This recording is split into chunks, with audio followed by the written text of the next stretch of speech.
Hi అండి, అందరికీ నమస్కారం. నేను మీ పవన. టేల్స్ బై పవన ఛానల్కి స్వాగతం. అందమైన ప్రేమ కథని చెప్తున్నాను కదా, కథలోకి వెళ్ళిపోదాం. ఇవాళ తర్వాయి భాగంలోకి. ఫ్రెండ్స్, ఒక చిన్న రిక్వెస్ట్ మీ అందరికీ. ఫస్ట్ టైం చూస్తున్న వాళ్ళు కథ అంతా వినండి, పాత భాగాలు కూడా ఉన్నాయి, దయచేసి వినండి. నచ్చిందంటే లైక్ చేయండి, సబ్స్క్రైబ్ చేసుకోవడం మర్చిపోవద్దు. ఇంకా కామెంట్ చేయండి, లైక్ చేయండి, షేర్ చేయండి, ఎందుకంటే మీరు నన్ను ఎంకరేజ్ చేస్తారని ఆశిస్తున్నాను. ఇంక కథలోకి వెళ్ళిపోదాం. కళ్యాణి తన బాబాయ్కి రాసిన ఉత్తరంలో తర్వాత, మా అత్తగారు తిరిగి వచ్చిన తర్వాత నేను నీకు ఉత్తరాలు రాయడం సాధ్యం కాదు. కారణం అంటూ వేరేగా ఏమీ లేదు. ఆవిడే అభ్యంతరం పెట్టరు, కానీ నాకే సిగ్గుగా అనిపిస్తుంది. ఈ ఉత్తరం రాయడానికి నాకు ఎన్ని గంటలు పట్టిందో నువ్వు ఊహించగలవనే నమ్ముతున్నాను. పిన్నికి ఎలా ఉంది?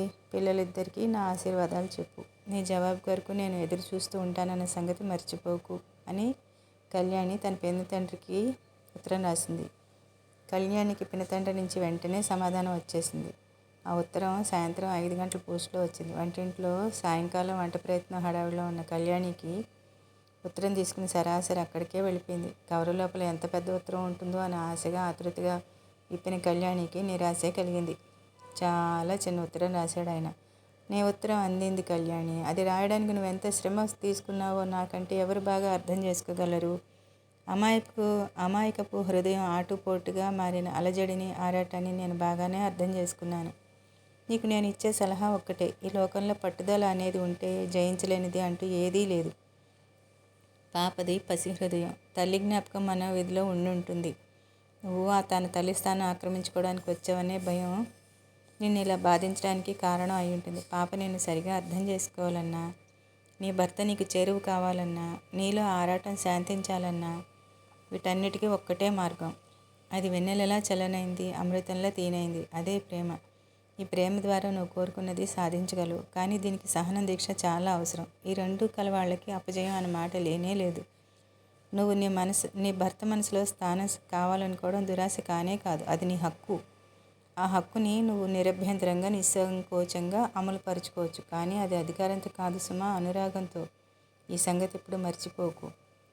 నీకు వీలైనప్పుడే ఉత్తరం రాయి. ఎప్పుడన్నా ఒకసారి వీలు చూసుకొని మీ అత్తగారు వచ్చిన తర్వాత యాత్రల నుండి తిరిగి వచ్చిన తర్వాత ఇక్కడికి వచ్చి వెళ్ళు. ఇల్లాలుగా బాధ్యతలు నెత్తిన వేసుకుని సంసారం దిద్దుకుంటున్న గృహిణిగా మారిన నా చిన్నారి కళ్యాణి ఎలా ఉందో చూడాలని నాకు మహా కోరికగా ఉంది.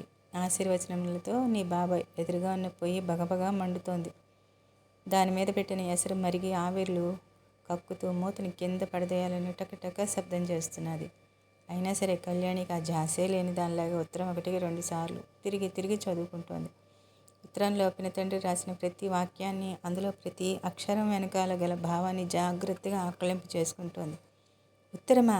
ఎక్కడి నుండి అని గుమ్మల్లోంచి వినబడగానే ఉలిక్కిపడి తలెత్తి చూసింది కళ్యాణి. ఎప్పుడు వచ్చాడో ఏమో. గుమ్మంలో ఎదురుగా ప్రకాశం నిలబడి ఉన్నాడు. కళ్యాణి క్షణంసేపు అతని వైపు ఆకాశంలోంచి కింద పడిన దానిలా కళ్ళు వెడల్పు చేసుకుని చూసింది. ఎక్కడి నుంచి ఉత్తరం? ఎంతో మామూలుగా అడిగాడు అతను. కింద కూర్చుని ఉన్న కళ్యాణి చటుక్కుని లేచి నిలబడింది. కంగారుగా ఉత్తరం పట్టుకుని చేతుల్ని వెనక్కి దాచుకుంది. కళ్యాణి మామూలుగా నిలబడి ఉండుంటే సమాధానం కోసం కూడా ఆశించకుండా ప్రకాశం వెళ్ళిపోయి ఉండేవాడేమో. కానీ కళ్యాణిలో హఠాత్తుగా వచ్చిన ఆ మార్పు, మనిషిలా స్పష్టంగా కనిపిస్తున్న ఆ బెదురు చూసేసరికి అనుమానం వచ్చింది. ఎక్కడి నుంచి అన్నాడు రెట్టిస్తూ. ఇటివ్వు చూస్తాను నేను అన్నాడు. కళ్యాణి ఇవ్వకపోగా 2 అడుగులు వెనక్కేసింది. ప్రకాశం నుదురు ముడతబడింది. నేను చూడకూడదా అని అడిగాడు. చూడకూడదన్నట్టుగా తల ఊపింది కళ్యాణి. రహస్యమా అని అడిగాడు. అవును అన్నట్లుగా కళ్ళతోటే చెప్పింది కళ్యాణి. ప్రకాశం తెచ్చిపెట్టుకుని చిరునవ్వుతో అన్నాడు. నువ్వు నా భార్యవి. నీకు నా నుంచి దాచే రహస్యాలు ఉండకూడదు. ఆ సంగతి తెలుసా నీకు అని అన్నాడు. అతని నోటి నుంచి నా భార్య అన్న పదం వినగానే కళ్యాణి చెక్కిళ్ళు ఎర్రబడ్డాయి. ఒకసారి కళ్ళెత్తి కాటైపోయిన పాములాగా అతని వైపు చూసింది. ఇటివ్వు చేయి చాచాడు. కళ్యాణి నుంచి ఎలాంటి సమాధానం రాలేదు. నువ్వు రహస్యం అంటున్నావు కాబట్టి నేను తప్పక చూసే తీరుతాను. నా ఇంట్లో తెలియని రహస్యాలంటూ ఏవీ ఉండకూడదు. ప్రకాశం గుమ్మం దాటి లోపలికి వచ్చాడు. కళ్యాణి చప్పున వెనక్కి తగ్గింది.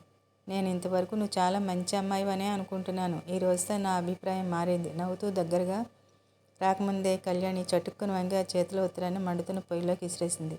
అరే, ఏమిటా పని? ప్రకాశం చప్పున వంగబోయాడు.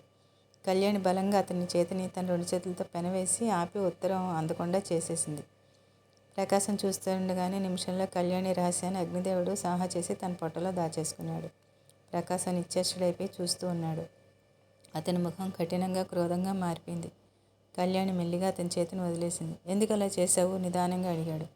కళ్యాణి సమాధానం చెప్పలేదు. తల వంచుకొని పైట కొంగు ఉండచూడుతూ నిలబడింది.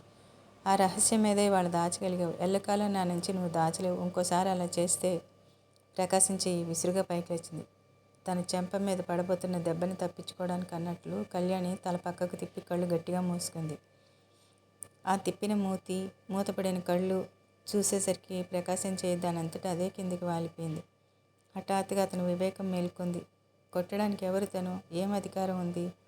అమ్మ కోసం, ఈ ఇంటి కోసం, పిల్లల కోసం బలవంతంగా కంఠానికి తాళి కట్టానే తప్ప కళ్యాణి వచ్చి ఇన్ని నెలలైనా ఒక్కనాడు కూడా తన భార్య అనే దృష్టితో చూడలేదు. ఆ అమ్మాయికి రహస్యాలు ఉంటే ఉండని, ఎందుకున్నాయి అని అడిగే హక్కు కానీ అవేమిటో తెలుసుకోవాలనే అధికారం కానీ తనకి లేనే లేవు.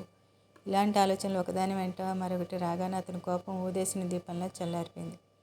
ఎత్తిన చేతిని దించి నన్ను క్షమించన్నట్లుగా గొణిగి గిరుక్కును వెనక్కి అక్కడి నుండి వెళ్ళిపోయాడు. కళ్యాణి తెల్లబోతూ చూసింది. అయ్యయ్యో, ఏం పని చేశావురా చింటూ? ఇలాగైనా చేసేది? పప్పులో నీళ్లు పోస్తారట్రా వెధవా. అంతా పాడైపోలేదు. వంటింట్లో నుంచి పాప పెడుతున్న కేకలకి ముందు గదిలో ప్రకాశం వస్తువులు సర్దుతున్న కళ్యాణి చేతిలో పని వదిలేసి చటుక్కుని వంటింటి వైపుకు వచ్చింది. పాప చింటూ రెక్కపట్టి యువతలకు లాక్కొచ్చి వాడి వీపు మీద ఒకటేసింది. ఆరిందలాగా కళ్ళు ఎర్రజేస్తూ, దొంగ వెధవా, రోజు రోజుకి నీ అల్లరి ఎక్కువైపోతుంది. పిచ్చి వేషాలు నువ్వును అంది. కళ్యాణి లోపలికి వెళ్ళింది. ఆ రోజు ఇంట్లో నెలకి సరిపడా సరుకులు తెచ్చింది కళ్యాణి. కందిపప్పు ఇప్పుడు తెచ్చింది. ఇంత క్రితం ఇంట్లోనిది కలిపి 4-5 సేర్లకు పైనే ఉంది. పప్పు నిండా రాళ్లే. ఏకంగా అదంతా బాగు చేసి పైన పెడదామని అనుకున్న కళ్యాణి ఒక గిన్నెలో పూసి తలుపు పక్కగా మూలగా పెట్టింది. ఉదయం త్వరగా వంట పని ముగించుకుని బజార్కి వెళ్ళి రావడంతో ప్రకాశం గది సర్దడానికి వీలే కాలేదు. మళ్ళీ అతను భోజనానికి వచ్చేస్తాడు. గబగబా గదంతా నీట్గా సర్ది ఊడ్చి చెత్త పారబోసి వచ్చే లోపల బాబు ఈ పని చేశాడు. భోజనాల గదిలో కూర్చుని కాపీ పుస్తకం రాస్తున్న పాప మంచినీళ్ళ కోసం వంటింట్లోకి వచ్చేసరికి చింటూ చెంబుతో నీళ్ళెత్తి పప్పులో పోస్తున్నాడు. కావ్య వెంటనే వాడిని కెసిరి చేపట్టుకుని గుంచి యువతలకు లాక్కొచ్చింది. నేనేం చేశానేంటి? పప్పు గడుగుతున్నాను అంతేగా. పాప అరుపులతో బెదిరిపోయిన చింటూ ఓ మూలగా వెళ్ళి నోట్లో వేలు వేసుకుని నిలబడి బెదిరి చూపులతో అన్నాడు.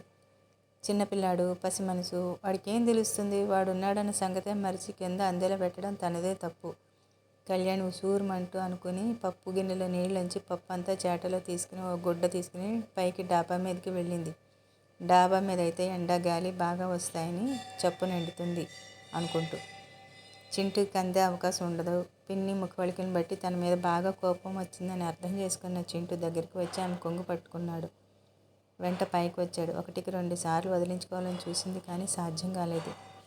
ఆమె వెంటనే పైకి వెడుతున్న చింటూని చూస్తూ పాప అనింది. దొంగ వెధవా, నాన్న రాని చెప్పకపోతే చూడు. కళ్యాణి చప్పున పాప వైపు తిరిగి అలా చేయొద్దన్నట్టు చూసింది. పాప నిర్లక్ష్యంగా చూసింది. మధ్య నీదేంటి? మా నాన్న, మా చింటూ, మా పప్పు, నా ఇష్టం, నువ్వెవరు మధ్య అన్నట్టు. మిగిలిన భాగం రేపు. Thank you friends.